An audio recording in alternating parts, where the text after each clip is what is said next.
महागाईनं 11 महिन्यांचा उच्चांक, सलग चौथ्या महिन्यात देशाला दरवाढीचा फटका. अन्नपदार्थ उत्पादन क्षेत्रातील किमतींमध्ये वाढ. डाळी, बटाटे, खाद्यपदार्थ आणखी महागले.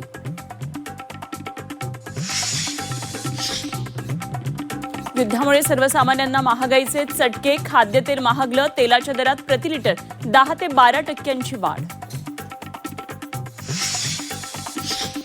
रस्त्यांनाही युद्धाची झळ. युद्धामुळे डांबराचा पुरवठा थांबला. डांबराचा पुरवठा थांबल्यानं प्लांट बंद. डांबराअभावी खड्डे भरण्याची कामंही रखडली. गॅस सिलेंडर टंचाईमध्ये भारताला मोठा दिलासा. 45,000 टन एलपीजी घेऊन शिवालिक जहाज गुजरातच्या मुंद्रा बंदरामध्ये दाखल, तर दुसरं नंदादेवी जहाज आज दाखल होण्याची शक्यता. उपमुख्यमंत्री एकनाथ शिंदे अचानक दिल्ली दौऱ्यावर. केंद्रीय गृहमंत्री अमित शहा, भाजपचे राष्ट्रीय अध्यक्ष नितीन नवीन यांची घेणार भेट. महाराष्ट्र धर्म स्वातंत्र्य विधेयक विधानसभेत मंजूर. कोणत्याही एका विशिष्ट धर्माला विरोध करण्यासाठी नव्हे, तर फसवणूक आणि जबरदस्तीनं होणाऱ्या धर्मांतराविरोधात विधेयक. मुख्यमंत्र्यांचं स्पष्टीकरण. ठाकरेंच्या शिवसेनेचा विधेयकाला पाठिंबा.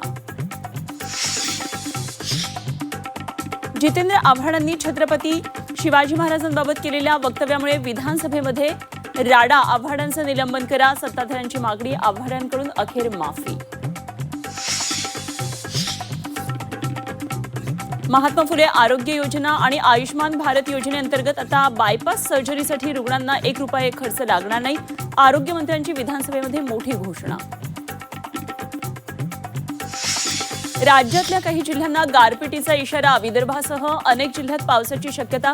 वादळी वाऱ्यासह जोरदार पावसाचा अंदाज. आणि सोन्या चांदीच्या दरामध्ये सातत्यानं घसरण. सोन्याचा दर 2,950 रुपयांनी घसरला, तर चांदीचे दर 9,000 कोसळले.